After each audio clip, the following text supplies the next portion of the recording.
Hi guys, so welcome to ship stories with Sagar और मैं हूँ सागर राजपूत। तो आज का वीडियो खास करके है बहुत लोग जो नहीं जानते शिपिंग के बारे में, मैं वो आज शेयर करना चाहता था। क्योंकि हम बहुत कुछ सुनते हैं कि सब लोगों से यही सुनते हैं कि शिपिंग अच्छा है, शिपिंग में पैसा है, घूमने मिलता है, एडवेंचरस है। तो मैंने सोचा कि क्यों ना, उसका तो वीडियो मैंने बताया ही है, मैंने बनाया है कि शिपिंग में क्या क्या होता है, रैंक्स के बारे में। तो आप सब लोग को देखकर तो अच्छा लगा होगा कि हाँ ऐसा है, चलो ज्वाइन करते हैं। बहुत सारे लोग मुझे मैसेज भी कर रहे थे कि सर ज्वाइनिंग के लिए क्या करना पड़ेगा, ऐसा वैसा बहुत सारे कुछ। तो मैंने सोचा कि क्यों ना कोई भी फील्ड में जाने से पहले हम एक रिसर्च करते हैं कि इसमें अच्छी चीज़ें क्या होती है, बुरी चीज़ें क्या होती है। तो अच्छी चीज़ें तो आप लोग को बहुत पता होगी शिपिंग के बारे में, इसलिए बहुत लोग अभी ट्राई कर रहे हैं आने के लिए। बट मैं सोचा कि कुछ बुरी चीज़ें भी बता दूँ कि डिसएडवांटेजेस क्या क्या होती है, कि ऐसा ना लगे आप लोगों को कि आप एक बार ज्वाइन कर लिए और बाद में शिप पे पहुँचे अगर आप, फिर आपको रियलाइज़ हो कि अरे ऐसा भी होता है, ये तो किसी ने बताया नहीं। ऐसा बहुत लोगों के साथ होता है ऐसा। तो इसलिए मैंने सोचा कि ये भी डिसएडवांटेजेस का भी एक वीडियो बना लूँ, ताकि आप लोग को पता चले कि क्या क्या होता है और आप क्या क्या एक्सपेक्ट कर सकते हैं। कि आपको ये ना शौक ना लगे वहाँ शिपिंग में, मतलब शिप पे जाके कि अरे ऐसा भी होता है, ये तो मैं पता ही नहीं, मुझे बताया नहीं, ऐसा होता तो मैं नहीं आता अगर कोई मुझे बता देता। तो इसलिए मैंने सोचा कि डिसएडवांटेजेस का एक वीडियो बनाता हूँ अभी, ताकि आप बहुत लोगों को देख कर ये पता चलेगा कि ऐसी सारी चीज़ें भी होती है। तो फिर ये आपके ऊपर है, आपका डिसीजन है कि आपको ज्वाइन करना है या नहीं। मैं तो सिर्फ आपको हेल्प करना चाहता हूँ कि जितना मेरे से हो सके मैं आपको बता सकूँ शिपिंग के बारे में। क्योंकि मैंने लास्ट वीडियो में भी कहा था कि बहुत लोगों को जानकारी नहीं होती और बहुत लोग जानकारी नहीं देते, इसलिए मैं ये वीडियो बना रहा हूँ। तो चलिए स्टार्ट करते हैं the disadvantages of merchant navy. और मैं शुरू करता हूँ। मैंने कुछ पॉइंट्स नोट डाउन भी किए हुए हैं, मेरे दिमाग में भी बहुत सारे हैं, बट अगर मैं कुछ भूल जाऊंगा तो मैं पॉइंट्स मैंने जो नोट किए मैं उससे रेफ़र करके आपको बता दूंगा। तो चलिए स्टार्ट करते हैं डिसएडवांटेजेस ऑफ मर्चेंट नेवी। जो पहला डिसएडवांटेज है और जो सबसे बड़ा डिसएडवांटेज जो मुझे लगता है और बाकी सबको भी लगता होगा इस फील्ड में है, वो है आपको आपकी फैमिली से दूर रहना पड़ता है। Staying away from your family for a long period of time. जैसे कि ऑफिसर्स का कॉन्ट्रैक्ट 6 महीना होता है, क्रू का कॉन्ट्रैक्ट 9 महीने का होता है। तो ये जो टाइम होता है ये आपकी फैमिली से काफ़ी दूर आपको रहना पड़ता है। कॉलिंग वगैरह तो नेट वगैरह आपको मिल जाता है, बट ये टाइम बहुत ज़्यादा दूर रहना आपको आपकी फैमिली से पड़ता है। इसका मेजर रीज़न ये है कि अगर आपके घर पे कुछ इमरजेंसी हुई, गॉड फॉरबिड, खुदा ना करे कभी आपके घर पे कुछ इमरजेंसी हुई, तो ऐसे सिचुएशंस आ जाते हैं कि आपको उतरने में डिले हो जाती है। लाइक अगर आप समुंदर के बीच में हो और आपका नियरेस्ट पोर्ट जो है जल्दी जहाँ पहुँच सकते हो वो अराउंड 14 दिन 15 दिन है, पैसिफिक ओशन या अटलांटिक ओशन के बीच में हो, और आपको ऐसा कुछ खबर आ गई घर से कि ऐसा कुछ हो गया है, इमरजेंसी है और आपको आना है जल्दी, तो फिर आपको पहुँचना घर पे उस टाइम पे काफ़ी डिफ़िकल्ट हो जाता है। पर पोर्ट में आएंगे जैसे आपको उतार देंगे, बट फिर भी वो 10-15 दिन का जो डिले हो जाता है। ऐसा नहीं होता है कि समुंदर के बीच में आप हो और आपको हेलीकॉप्टर आके आपको लाइक ऐसे कुछ इमरजेंसी हो गई तो आपको उठा के लेके जाके घर छोड़ेगा, ऐसा नहीं होता है गाइस। तो नियरेस्ट पोर्ट में पहुंचने तक आपको शिप पर ही रहना पड़ता है। तो वो एक बहुत बड़ा डिसएडवांटेज है कि बहुत सारे केसेस मैंने ऐसे भी सुने हैं, बहुत जो मेरे सीनियर्स रह चुके हैं या कलीग्स रह चुके हैं उन्होंने भी शेयर किया है मुझसे कि ऐसा ऐसा हुआ है, तब मैं घर पे नहीं पहुंच पाया। बहुत लोग बोलते हैं ऐसा कि डिसएडवांटेज सबसे बड़ा यही है मर्चेंट नेवी का, कि हम उस सिचुएशन में घर नहीं पहुंच सकते। तो ये मेरे लिए सबसे बड़ा डिसएडवांटेज है कि आप पैसे कमा रहे हो अपनी फैमिली के लिए और इस सब के लिए, और सही टाइम पे आप घर पर ना रहो, तो उससे बड़ा कर्ज क्या करोगे आपने जॉब को, कि आप बोलोगे क्यों मैं इस फील्ड में आ गया, जब मेरी ज़रूरत थी फैमिली वालों को तभी मैं पहुँच नहीं पाया। तो ये एक सबसे बड़ा डिसएडवांटेज है मेरे हिसाब से। दूसरा है जो अभी फ़िलहाल डिसएडवांटेज नहीं बोलूँगा, बट फिर भी है काफ़ी शिप्स पर, कि आपको कॉलिंग बात करने के लिए बहुत कम मिलता है टाइम। कि अभी कुछ शिप्स पे, नए शिप्स पे इंटरनेट आ गया है, बट उसमें भी रिस्ट्रिक्शंस है कि आपको 2 घंटे मिलता है। कोई शिप्स पे आपको सिर्फ 100 MB मिलता है पर डे। तो वो 100 MB तो आप अगर व्हाट्सएप यूज़ करोगे या चैट करोगे तो तुरंत ख़त्म हो जाएगा।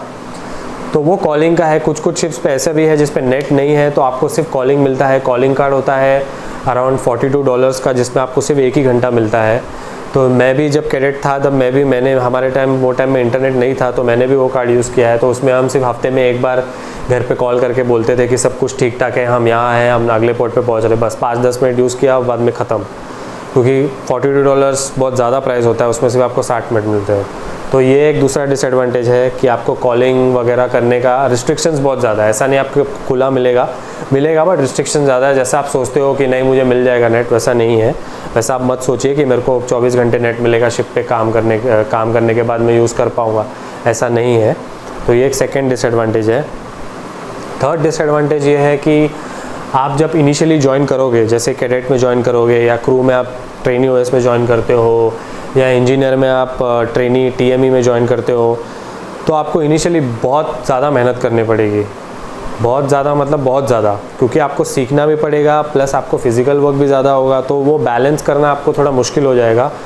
तो वही टाइम पे बहुत लोग होते हैं जो टूट जाते हैं। एक तो सेलिंग करना इतना ईजी नहीं होता, सीज़ ख़राब होते हैं, तो आपको ऊपर से काम करना पड़े, और आप जूनियर रैंक पे हो तो आपको सीखना भी है, आपको आगे बढ़ना है। और वो टाइम पे बहुत सारे लोग हो जाते हैं, हार मान जाते हैं और फील्ड छोड़ देते हैं। इतना इजी नहीं होता गाइस, जैसा मैं बोल रहा हूँ इतना इजी नहीं होता। आप लोग को लग रहा है कि $डॉलर्स आपको इतने मिल रहे हैं और आपको इतने कंट्रीज़ विज़िट करने मिलता है, बट ये लाइफ इतनी ईजी नहीं है। आपको बहुत सिचुएशंस में, अलग अलग सिचुएशंस में काम करना पड़ता है। तो बहुत सारे लोग ऐसे होते हैं, जैसे मैंने बोला कि उनका विल पावर नहीं होता इतना, तो टूट जाते हैं। बहुत सारे लोग ऐसे भी होते हैं, अरे यार जैसे मैंने पहले वर्ड में बता रहे, हमने ऐसा नहीं सोचा था कि ऐसा काम करना पड़ेगा, तो बहुत लोग छोड़ भी देते हैं फील्ड ये सब।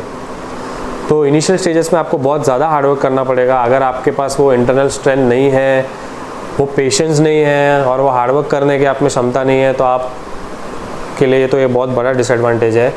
ये वो 9 to 5 रेगुलर एसी में बैठने वाला जॉब नहीं है जो आपको लगता है कि मैं शिप में जाऊंगा तो एसी में बैठ के काम करूंगा, ऐसा नहीं है। आपको आपके हाथ काले भी करने पड़ेंगे, ठीक है। तो चलिए आगे चलते हैं। मैंने आपको 3 डिसएडवांटेजेस बताए, तो चौथा है फैमिली कैरेज। यस, बहुत लोगों को लगता होगा, बहुत लोगों ने देखा भी होगा कि फैमिली कैरेज अलाउड होता है शिप्स पे, बट मैं आपको बता दूं कि मैक्सिमम कंपनीज़ जो होती है उनमें सिर्फ टॉप 4 को अलाउड होता है फैमिली कैरेज। टॉप 4 मीन्स जो टॉप 4 के रैंक्स होते हैं, जैसे captain, chief officer, chief engineer and second engineer, ये 4 रैंक्स होते हैं टॉप 4। तो इन टॉप 4 को ही अलाउ किया जाता है इनके फैमिली कैरेज के लिए। मतलब वाइफ एंड चाइल्ड भी कुछ अराउंड एज ऑफ 13 तक ही अलाउड होता है, उसके ऊपर अलाउड नहीं होता। और कुछ कंपनीज़ है, ओनरशिप कंपनीज़, जिनमें they allow all officers, second mate, third mate को भी अलाउ करते हैं, बट वैसी कंपनीज़ बहुत कम है। बाकी मैक्सिमम कंपनीज़ में दे अलाउ ओनली टॉप 4। तो आप ये सोच रहे हैं कि अगर आप ज्वाइन कर रहे हैं एज अ क्रू, या आप सोच रहे हैं कि केटरिंग डिपार्टमेंट में जाओ, तो मुझे ऐसा आपको देख के लग रहा है कि मुझे भी अपनी फैमिली को कैरी करने का मौका मिलेगा शिप पे एक बार, तो ऐसा नहीं है। ऑफिसर बनेंगे तो हाँ है आपको, बट आपको टॉप 4 रैंक के बाद ही आपको लेके जाना पड़ेगा। तो ये भी एक डिसएडवांटेज है कि आपको आपकी फैमिली से उतने टाइम दूर रहना ही पड़ेगा। अगर आपको फैमिली कैरी करनी है तो आपको टॉप 4 रैंक तक आप जब पहुँचेंगे तभी आप कैरी कर पाएंगे। उसके भी बहुत सारे प्रोसेस वगैरह होता है, वो बहुत बड़ा एक प्रोसेस है, वो मैं नहीं बताऊँगा। सिर्फ एक डिसएडवांटेजेस मैं ऐड करना चाहता था कि फैमिली कैरेज अलाउड नहीं है, it is allowed only for top 4। Next है जो बहुत लोगों को गलतफहमी होगी कि जैसे लैंड पे होता है, संडे छुट्टी होती है, सैटरडे किसी को हाफ डे होता है, तो शिपिंग में ऐसा नहीं होता, आपको 7 डेज़ काम करना पड़ेगा। हाँ, ऐसा कभी कभी हो जाता है कि अगर आपको लंबी सेलिंग मिल जाए तो आपको छुट्टी दी जाती है, बट मैक्सिमम केसेस में संडे ऐसा हॉलीडे ऐसा डिक्लेयर्ड नहीं है शिपिंग में, it is not a holiday. अगर आपका शिप पोर्ट में पहुंच रहा है, अगर आपको कुछ इंपॉर्टेंट काम है या नॉर्मल आपको कुछ काम कंप्लीट करना है, तो संडे को भी आपको काम करना पड़ेगा। ये सबके लिए है, ऑफिसर्स के लिए तो हॉलीडे कभी नहीं होता, they have to work 8 hours, उनका वॉच हमेशा होता है। इंजीनियर्स का भी सेम होता है, और क्रू के लिए भी ये वैलिड होता है। अगर आप पोर्ट में हो तो आपको काम करना पड़ेगा। कई टाइम ऐसा भी हो जाता है कि संडे के दिन ही शिप पोर्ट पे पहुंचता है, तो आपको संडे नहीं मिलता पूरे महीने। मेरे साथ भी हो चुका है, बहुत लोगों के साथ हो चुका है ये कि आपको संडे मिलेगा ही नहीं छुट्टी। 1 महीना 2 महीना निकल गया, आपको काम ही काम है। बहुत सारे शिप्स ऐसे होते हैं जिन पे काम कंटिन्यूसली चलता है, तो आपको छुट्टी नहीं मिलती। तो आप अगर ऐसा सोच रहे हैं कि मंडे टू फ्राइडे में काम करूँगा, सैटरडे संडे मुझे आराम मिलेगा, तो ऐसा नहीं है गाइस। सैटरडे संडे भी आपको काम करना पड़ता है, क्योंकि शिपिंग में ऐसा आपके जो कॉन्ट्रैक्ट में है ऐसा कहीं नहीं लिखा है कि आपको छुट्टी आपको सैलरी दी जाएगी सिर्फ मंडे टू फ्राइडे काम करने की। हाँ, छुट्टी अभी जो रूल आए हैं नया उसके हिसाब से आपको थोड़ा टाइम ऑफ मिलता है, बट अगर आप संडे वगैरह को पोर्ट में पहुंच रहे हैं जैसा मैंने बताया और आपको इंपॉर्टेंट काम है तो आप नहीं जाके झगड़ा कर सकते अपने सीनियर से कि सर मुझे आज छुट्टी चाहिए काम होते हुए भी। तो ऐसा नहीं है कि यहाँ पे है हम घर पे है सैटरडे संडे कोई मुझे कॉल नहीं करेगा, ऐसा नहीं है, आपको काम करना पड़ेगा। तो ये हो गया मेरा 5th डिसएडवांटेज। और चले आगे बढ़ते हैं। तो 6th डिसएडवांटेज ये है कि काम का स्ट्रेस। ये बहुत बड़ा डिसएडवांटेज है। बहुत लोग ऐसे सोच रहे होंगे कि स्ट्रेस तो हर काम फील्ड में होता है। सही बात है, ये स्ट्रेस तो हर फील्ड में होता है, बट शिपिंग में ऐसा होता है कि आप उस स्ट्रेस से भाग नहीं सकते कहीं पे भी। आप शिप पे हो समुद्र के बीच में, आपको काम का स्ट्रेस है तो आप कहाँ जाओगे? आप नहीं भाग सकते, आप पानी में कूदी तो नहीं मार सकते, आपको काम करना ही पड़ेगा। काम करने के बाद आपको आराम मिलेगा, बट आप फिर भी जैसे आप लैंड पर है, आप मंडे टू फ्राइडे बहुत काम कर रहे हैं, सैटरडे संडे आप फैमिली के साथ आए, आप रिलैक्स हुए बाहर गए, वैसे शिपिंग में तो नहीं है। आपको जब तक आपका कॉन्ट्रैक्ट है आपको शिप पे रहना पड़ेगा, काम करना पड़ेगा। तो ये स्ट्रेस जो है वो इनिशियली बहुत कम होता है, बट लेटर जैसे जैसे आपके 4 महीने 5 महीने 6 महीने, क्रू के तो 9 महीने होते हैं, जैसे जैसे वो बढ़ते जाते हैं तो ये स्ट्रेस बहुत ज़्यादा डेवलप हो जाता है। फिजिकल स्ट्रेस से ज़्यादा मेंटल स्ट्रेस हो जाता है और बहुत लोग बहुत फ्रस्ट्रेट हो जाते हैं काम की वजह से। कुछ लोग चिड़चिड़े हो जाते हैं, कुछ लोग बोलते हैं कि कुछ लोग झगड़ने लगते हैं कि मुझे काम नहीं करना है, मुझे घर जाना है, ऐसे वैसे बहुत होता है। तो ये स्ट्रेस उसी की वजह से होता है, काम के वजह से, क्योंकि आप एक तो आपकी फैमिली से दूर रह रहे हो, ठीक है। पैसा सब कुछ नहीं होता लाइफ में। आप जो भी नए लोग हैं उनको लग रहा है कि पैसा ही है, इसमें अच्छा है, मैं अच्छा कमाए, बट पैसा सब कुछ नहीं होता। After a period of time जब आप थोड़े से मैच्योर हो जाओगे तो आपको रियलाइज़ होगा कि ये जो पैसे मिल रहे हैं इतने ज़्यादा वो भी मुझे कम मिल रहे हैं, इतना स्ट्रेस है इस जॉब में। तो ये लोग सोचते नहीं है ज़्यादा इनिशियली, जब आने के टाइम में सबको पैसा ही दिखता है, बट ऐसा नहीं है। जब आपका मेंटल स्ट्रेस आपका ज़्यादा बढ़ जाता है तो पैसा भी आपके सामने कुछ नहीं है। आपको फिर जल्दी से जल्दी उतरना है। जैसा अभी लेटेस्ट कोरोना का सिचुएशन है, बहुत लोगों को साइन ऑफ नहीं मिल रहा है, तो बहुत लोग अभी परेशान है शिप पे कि उनको उतरना है, कि क्योंकि जो फिज़िकल स्ट्रेस से ज़्यादा मेंटल स्ट्रेस डेवलप होता है ना गाइस, वो बहुत बेकार होता है। मैंने भी बहुत फील किया है।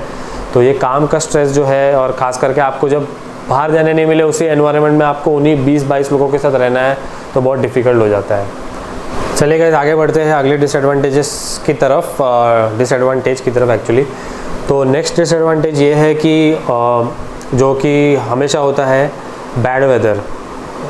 बहुत लोग जिनको सी सिकनेस होता है, सी सिकनेस मतलब मैं इजी लैंग्वेज में बता दूं, जैसे कि आप बस में जा रहे हो हिल स्टेशन पर, आपको उल्टियाँ होती है, वॉमिटिंग होती है, तो इतना हिलता नहीं, बट कभी कभी क्या होता है कि आप राइड्स पर बैठते हो, जैसे रोलर कोस्टर होता है और बड़े बड़े राइड्स आपने देखे होंगे, उस पर बैठ के आपको वॉमिटिंग होता है, सिर घूमता है, चक्कर आता है। तो उसी को हम शिपिंग लैंग्वेज में सी सिकनेस बोलते हैं कि शिप वेदर ख़राब होता है तो शिप बहुत ज़्यादा हिलता है, उसको हम रोलिंग और पिचिंग बोलते हैं। रोलिंग और पिचिंग में ऐसे ऐसे रोलिंग होता है और ऐसे ऐसे पिचिंग होता है।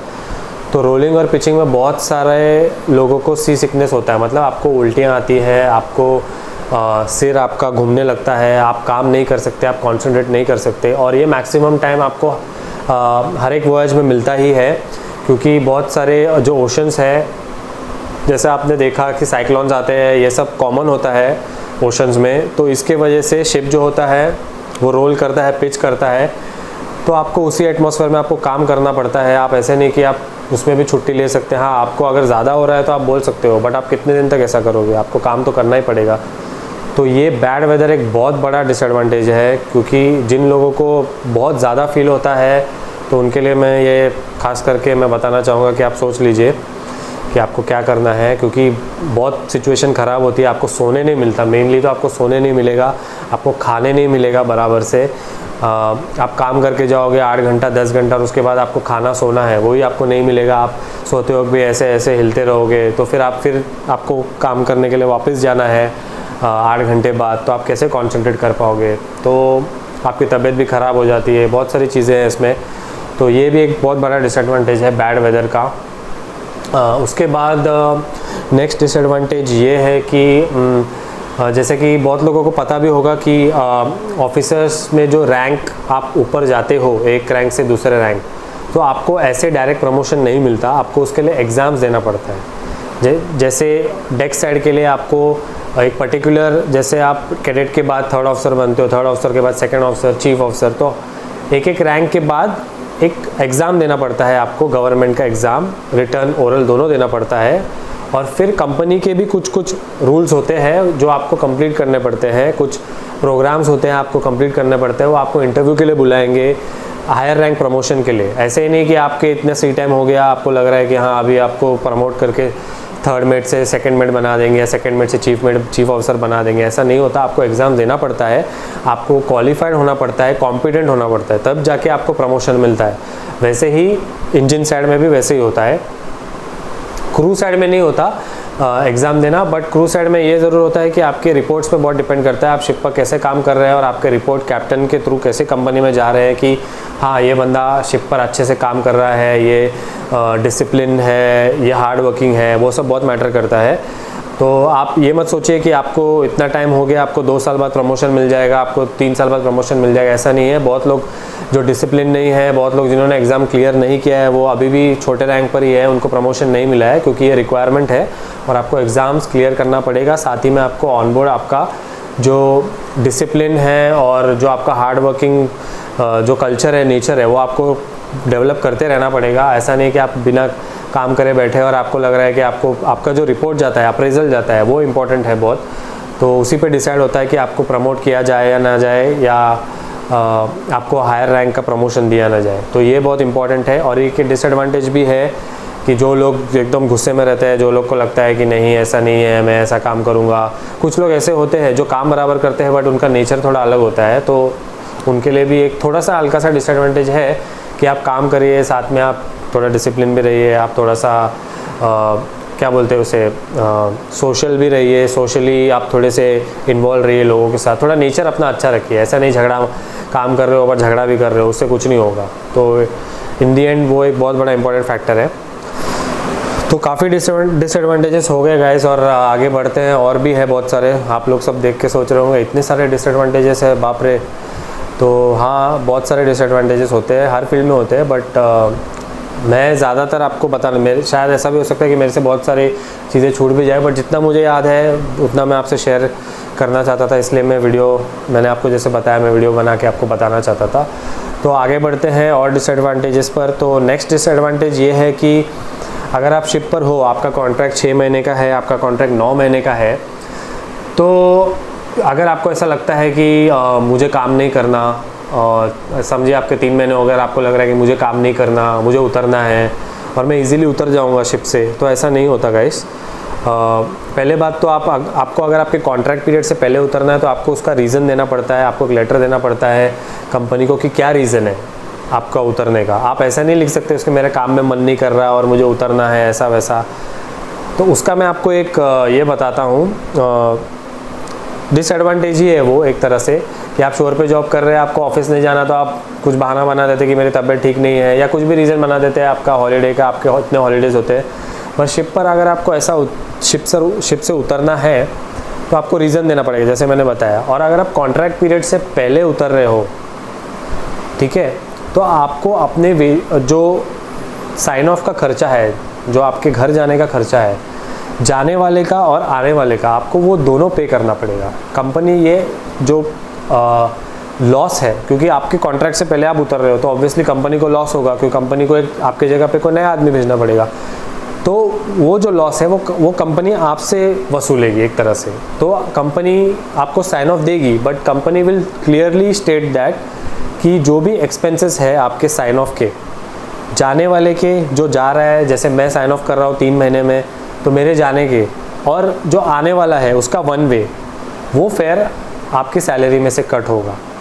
तो ये एक बहुत बड़ा डिसएडवांटेज है कि ऐसा नहीं है कि सब कंपनी के खाते में जाएगा। वो कंपनी ऑब्वियसली क्यों उठाएगी आपको, अगर आपका इमरजेंसी केस है कि आपके घर पे कुछ इमरजेंसी हो गई है, जो कि ऑब्वियसली वैलिड रीज़न है आपका घर जाने का, तब कंपनी थोड़ा सा ये करती है आपको। बट अगर आपको मुझे काम नहीं करना, मेरे को सूट नहीं कर रहा, फिर मुझे तंग आ गया हूँ, वेदर ख़राब है, मुझे उतरना है अगले पोर्ट पे, ऐसा आप अगर करोगे तो कंपनी सीधा सीधा आपको ये एक लेटर, एक मेल भेजेगी कि हाँ ठीक है उसको उतरना है, तो उसको बता दीजिए कि ये कॉस्ट है उसका उतरने का, ये पोर्ट पे फ्लाइट चार्जेस, एजेंसी चार्जेस, बहुत सारे फीस होते हैं, कस्टम, इमिग्रेशन का सब, ये उसको बेयर करना पड़ेगा, ये उसकी सैलरी से हम कट करेंगे। इफ़ ही इज़ रेडी तो बताइए, हमें मेल कीजिए, हम अरेंज करेंगे।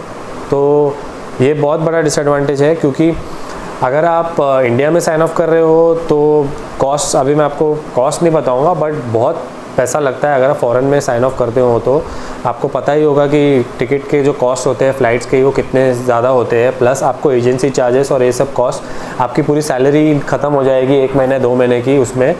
तो ये एक बड़ा डिसएडवांटेज है कि आपको मन चाहिए जब भी आप कभी भी उतर नहीं सकते, आपको आपका कॉन्ट्रैक्ट ख़त्म करना होगा। +1 -1 का एक कंडीशन होता है आपके कॉन्ट्रैक्ट में कि +1 -1 पर, बट उससे पहले आप उतरते हो तो आपको आपके उतरने का कॉस्ट देना पड़ेगा, जाने वाले का और आने वाले का। तो ये आप ध्यान में रखिए। नेक्स्ट डिसएडवांटेज ये है कि आपको ऑफ पे नहीं मिलता। ये बहुत लोगों ने, मैंने देखा है, बहुत लोगों के कमेंट्स बहुत सारे वीडियोस में भी आए हैं कि आपको सर हमें सैलरी मिलती है क्या ऑफ पे। तो ये मैं बता दूं कि पहले तो मैं बता दूं कि दो तरह की कंपनीज होती है, एक ओनरशिप, एक मैनेजमेंट। ओनरशिप कंपनीज वो होती है जिनके खुद के शिप्स वो मैनेज करते हैं, और मैनेजमेंट कंपनीज वो होती है जो जिनके ओनर्स अलग होते हैं, वो शिप लेते हैं मैनेज करने के लिए। तो आपको ऐसे ओनरशिप, मैनेजमेंट 2 तरह की कंपनी मिलेगी। तो अभी जो करंट सिचुएशन है उसमें मैनेजमेंट कंपनीज, तो मैं बता दूं आपको ऑफ पे नहीं देती। मतलब अगर जितने टाइम आप घर पे हो तो आपको पेमेंट नहीं मिलेगा, आपको सैलरी नहीं मिलेगी। आप 6 महीने का कॉन्ट्रैक्ट है आपका शिप पे, तो आपको 6 महीने की सैलरी मिलेगी। उससे ज़्यादा आप घर पे हो, 3 महीना हो, 4 महीना हो, 5 महीना हो, तो आपको सैलरी नहीं मिलेगी। आप शिप पर जाओगे तभी आपको सैलरी मिलेगी। ओनरशिप कंपनीज़ का मैं बता दूं तो कुछ ओनरशिप कंपनीज़ है अभी अच्छी कंपनीज़ जो सैलरी देती है उनके क्रू को ऑफ पर भी। वो अमाउंट छोटा होता है, बट आपको राउंड द ईयर सैलरी मिलेगी। बट मैंने अभी रिसेंटली सुना है कि मेरा कोई मेरे शिप पे कैडेट था, उसका भाई भी एक कोई ओनरशिप कंपनी में था, तो उसने मुझे बताया कि सर अभी मेरी भाई की कंपनी में भी उन्होंने ऑफ पे देना बंद कर दिया है। तो वो बड़ी कंपनी है। तो मैंने सुना तो मुझे लगा कि अरे ये तो अभी, क्योंकि अभी शिपिंग को मतलब इतना प्रॉफिट नहीं हो रहा, तो बहुत सारी कंपनीज अभी इस आइडिया से आ रही है कि हम क्यों पेमेंट करें सेलर्स को जब ऑफ पे वो लोग घर पे है। तो अभी ये भी एक क्राइटेरिया आ गया है कि ओनरशिप कंपनीज भी अभी पेमेंट नहीं दे रही ऑफ पे। कुछ कंपनीज दे रही है, मैं ऐसा नहीं बोल रहा कि नहीं दे रही, बट बहुत कम कंपनीज है जो ऑफ पे दे रही है आपको। तो आप ऐसा मत सोचिए कि आप घर पे रहोगे 4 महीना, शिप पे 6 महीना करोगे, घर पे 6 महीना आराम रहोगे तो आपको सैलरी मिलेगी, ऐसा नहीं है। आप जितना दिन शिप पर रहोगे उतने दिन की आपको सैलरी मिलेगी, ऑफ पे आपको पे नहीं मिलेगा। तो ये एक बहुत बड़ा डिसएडवांटेज है। जैसे यहाँ पे लोग जो काम करते हैं उनको छुट्टी के भी पैसे, महीने की सैलरी मिलती है, वैसा नहीं है शिप पे। आप जितने दिन काम करोगे आपको उतने दिन की सैलरी दी जाएगी। तो गाइस अभी कुछ ही मेरे हिसाब से जो मैंने जितने नोट डाउन किए थे उसमें से 2-3 ही डिसएडवांटेज और बचे हैं, तो मैं फटाफट से आपको बता देता हूँ, वीडियो काफ़ी लंबा हो रहा है। तो नेक्स्ट है डिसएडवांटेज ये है कि आपकी कोई सोशल लाइफ नहीं होगी। हाँ, जितने टाइम आप शिप पे रहोगे तो आपको उन्हीं 20-22 जो क्रू मेंबर्स हैं उनके साथ ही कम्युनिकेट करना पड़ेगा। जैसे आप लैंड पे रहते हो तो आपको बाहर जाते हैं, आप दोस्तों के साथ कम्युनिकेट करते हैं, या आपके वर्क प्लेस में आप और लोगों के साथ कम्युनिकेट करते हैं, वैसा नहीं। आपकी सोशल लाइफ काफ़ी कम रहेगी। जैसे मैंने स्टार्टिंग में बताया, आपको इंटरनेट कॉलिंग वगैरह नहीं मिलेगा ज़्यादा। तो आप ज़्यादा अगर इंटरनेट पर नहीं बैठोगे तो आप ज़्यादा लोगों से बात भी नहीं कर पाओगे। तो आपको उसी एक जो 22 लोगों का जो एक ये है सर्कल, उसी में आपको रहना पड़ेगा 6-7 महीना। तो कभी कभी कुछ ज़्यादा बोरिंग हो जाता है उन्हीं लोगों के साथ रहना। हाँ, अगर आप थोड़े ज़्यादा ये हो बातचीत करने में और आप खुश रह सकते हो, मेनली बहुत इंपॉर्टेंट चीज़ है ये कि आप अंदर से खुश रहना आपको सीखना पड़ेगा शिपिंग में आने के बाद। क्योंकि अगर आप ये सोचते हो कि अगर आप ऐसे आदमी हो या ऐसे सेलर हो जो ज्वाइन करना चाहते हो, जो लाइक बहुत हैंग आउट करते हो, बाहर आप घूमते हो, आपको उसके बिना नहीं है कि एवरी सैटरडे संडे, वैसा आपको शिपिंग में नहीं मिलेगा। आपको 22 लोगों के साथ ही रहना पड़ेगा, उनके साथ ही आपको जो बातचीत है। कभी कभी शोर लीव मतलब आपको बाहर जाने मिलेगा 1 महीने बाद, 2 महीने बाद मिलता है। तो आप उसी सर्कल में रहते हो तो सोशल लाइफ आपकी नहीं होगी। तो ये एक डिसएडवांटेज है। नेक्स्ट डिसएडवांटेज ये है कि इस पर ऐसा होता है कि आपको किसी भी तरह के इमरजेंसी के लिए हमेशा तैयार रहना पड़ता है। ऐसा नहीं है कि आपका काम ख़त्म हो गया, ड्यूटी ख़त्म हो गया, आप जाके सो गए, तो तो कुछ इमरजेंसी आई तो आपको नहीं बुलाया जाएगा। ऐसा नहीं है कि दूसरे को बुलाया जाएगा, ऐसा नहीं है। आप भी उसमें कोई भी इमरजेंसी हो, क्योंकि लोग कम होते हैं, 22 लोग, तो सबकी एक अलग अलग ड्यूटी होती है इमरजेंसी में। तो आपने जैसे अपना काम ख़त्म किया दोपहर में 12 बजे और कुछ 12:30 बजे कुछ इमरजेंसी आई, तो ऐसा नहीं होगा कि आपको नहीं बुलाया जाएगा। वो एक इमरजेंसी का सिग्नल होता है जिसमें सबको आना पड़ता है, तो आपको उसमें छूट नहीं दी जाएगी। बहुत सारी इमरजेंसीज होती है, मैं उसमें डिटेल में नहीं जाऊंगा, बट हर इमरजेंसी में आपको पार्टिसिपेट करना पड़ता है। आपको इमरजेंसी के जो बहुत सारे let down rules and regulations होते हैं कंपनी के, वो आपको फॉलो करने पड़ते हैं। तो हर एक का अलग अलग रोल होता है, वो आपको फॉलो करना पड़ेगा। आपको ऐसा नहीं है कि आपका छुट्टी का टाइम है, आपका रिलैक्सेशन का टाइम है तो आप नहीं आओगे इमरजेंसी में। आपको हमेशा तैयार रहना पड़ेगा। बहुत सारे प्रोटोकॉल्स होते हैं, उसमें फॉलो करने पड़ते हैं आपको। तो ये मत सोचिए कि 8 घंटे की मेरी ड्यूटी हो गई, अभी 8 घंटा मुझे आराम है, ऐसा नहीं है। इमरजेंसी होगी तो आपको आना ही पड़ेगा। तो ये एक डिसएडवांटेज बड़ा है कि आपको हमेशा वो दिमाग में रहता है जब आप सोने भी जाते हो कि हाँ, कि मुझे अलर्ट रहना है कि ये सिग्नल आया तो मुझे अपने इस पे जाना है, मुझे मेरा ये काम है, मेरी ये ड्यूटी है। तो आपके वो सबकॉन्शियस माइंड में भी आपके वो चलते रहता है। तो लास्ट डिसएडवांटेज गाइज ये है कि मुझे कोई लोगों ने पूछा भी है, नए कैडेट्स ने, बहुत सारे लोग कैडेट्स ने मुझे मैसेज किया था कि सर अगर हम ये कोर्स करते हैं, पर्टिकुलर कोर्स DNS का कोर्स, जैसे BSc का कोर्स हम करते हैं, तो क्या हम इस कोर्स के सहारे दूसरी फील्ड में जा सकते हैं? समझिए उनका क्वेश्चन ये था कि हम शिप पर गए और हमें लगा कि नहीं, ये फील्ड हमारे लिए नहीं है, तो क्या हम उस कोर्स के सहारे दूसरे कोर्स में जा सकते हैं? क्योंकि हमने इतना पैसा खर्च किया है DNS में या BSc में, हम हर साल का इतना पैसा भर रहे हैं, तो ये कोर्स हमें दूसरी जगह हेल्प करेगा क्या? तो जितना मुझे आइडिया है, तो ये कोर्स आपको दूसरे फील्ड में हेल्प नहीं करेगा अगर आप DNS कर रहे हो। ये क्योंकि ये शिपिंग एक इंडस्ट्री, एक अलग फील्ड है। अगर आप इसका कोर्स करोगे तो आपको ऐसा नहीं है कि आपको कोई और जॉब में जाए, जैसा बहुत सारी फील्ड्स ऐसा, जैसा मैं उनको आंसर करना चाहता था, इसलिए मैंने ये वीडियो में एक डिसएडवांटेज की तरह ये डाला है कि अगर आप कॉमर्स करते हो और अगर आप साइंस में जाना चाहते हो तो आपको फिर से साइंस की पढ़ाई करनी पड़ेगी। आप ऐसा नहीं है कि कॉमर्स के थ्रू आप साइंस में जाओगे। उल्टा, अगर आपको बैंक में जाना है और आपने साइंस किया तो ऑब्वियसली आपको बैंक में नहीं लेंगे तो आपको उस पर्टिकुलर जो चीज़ का नॉलेज है वो आपको नहीं है, तो क्यों बैंक आपको उस बैंक में नौकरी देगा? वैसे ही शिपिंग में अगर आप DNS कोर्स, कोई भी कोर्स कर रहे हो और अगर आप आपको छोड़ के दूसरे पर्टिकुलर प्रोफेशन में जाना है तो आपको कोई नहीं लेगा। आपको उस फील्ड में जाने के लिए आपको उस पर्टिकुलर कोर्स को आपको करना पड़ेगा।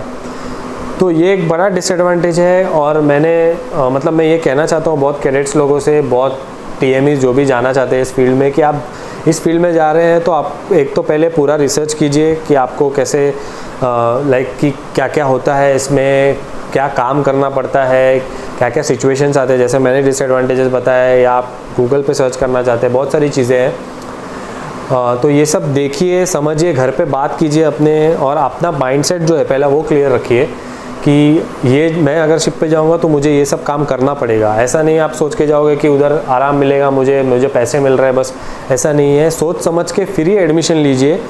और क्योंकि अगर आप पैसा भर रहे हो 2-2 लाख 2.5 लाख साल का, और आप बाद में अगर आप छोड़ रहे हो तो वो आपके फैमिली के लिए एक बहुत बड़ा एक झटका होगा कि आपने इतना पैसा खर्च कर दिया, और फिर आप भी परेशान हो जाओगे यार, फिर वो आप एक तरह से डिप्रेशन में चले जाओगे। फिर ऐसा फैमिली के पैसा भी मत वेस्ट कीजिए। तो जो आपका माइंडसेट है वो पहले बना लीजिए कि हाँ, फिजिकली और फिजिकली से ज़्यादा मेंटली अपने आप को प्रिपेयर कीजिए कि मुझे ये फील्ड में जाना है तो मेरे साथ ये चीज़ एनकाउंटर होगा, मैं स्ट्रांग रहूँगा अंदर से इमोशनली और मेंटली, ताकि ये चीज़ आए फेस। तो देखिए, सब फील्ड में आपको नीचे से ऊपर जाना पड़ता है, तो प्रॉब्लम सब में आता है। कोई भी फील्ड में केक वॉक नहीं होता, तो आपको कठिनाइयाँ तो आती रहेंगी, बस आपको इसको सामना करना पड़ेगा। तो वो अंदर से आपको स्ट्रेंथ होना चाहिए उसका। तो इसमें एक ये फैक्टर है कि आप इतना पैसा खर्च कर रहे हैं, तो प्लीज़ सोच समझ के इस फील्ड को ज्वाइन कीजिए। और यही है कि आपको अगर ये कोर्स आपने किया है तो आप अगले दूसरे फील्ड में नहीं जा सकते। एक चीज़ है, अगर आप BSc कर रहे हो तो हाँ, आप बाद में जाके MBA कर सकते हो क्योंकि आपके पास डिग्री है, तो ये एक एडवांटेज है उसमें। बट मेरे हिसाब से तो वो भी एक बड़ा डिसएडवांटेज है। आप 7.5-8 लाख खर्च करोगे, बाद में आप ये फील्ड छोड़ दोगे तो कुछ फ़ायदा नहीं है। तो इसके लिए आप सोच समझ के फ़ैसला कीजिए। और बस यही मेरे सारे डिसएडवांटेजेस थे। मैं बताना चाहता था कि आपको कि आप ज्वाइन कर रहे हैं ये फील्ड तो सोच समझ कर कीजिए। ऐसे नहीं कि आप इसमें कूद गए, बाद में आपने छोड़ दिया। अपनी फैमिली का पैसा वेस्ट मत कीजिए, टाइम लीजिए, फैमिली से मेन डिस्कस कीजिए। और तभी ज्वाइन कीजिए। और ये सारे डिसएडवांटेजेस थे जो मैंने आपको बताए। और भी आप अगर कुछ आपके सवाल है तो प्लीज़ मुझे मेरे जो इंस्टाग्राम की आईडी है उस पर आप मैसेज कीजिए मोस्टली, क्योंकि मैं उस पर रिप्लाई करूँगा। यहाँ पर भी कमेंट कीजिए अगर आपको है, बट मोस्टली इंस्टाग्राम पे कीजिए, मैं आपको प्राइवेटली रिप्लाई कर दूँगा। और इस चैनल को अगर आपको और ऐसे वीडियोस देखने हैं, अगर आप चाहते हैं कि मैं और वीडियोस बनाऊँ शिपिंग पे कुछ रिलेटेड, तो इस चैनल को सब्सक्राइब कीजिए। मैं छोटे छोटे, जैसे मैंने बताया, मैं वीडियो बनाते रहूँगा, आपको हेल्प करते रहूँगा जितने टाइम मैं यहाँ पे हूँ। शिप पर जाने के बाद भी मैं हो सके तो उतना वीडियोस बनाऊँगा।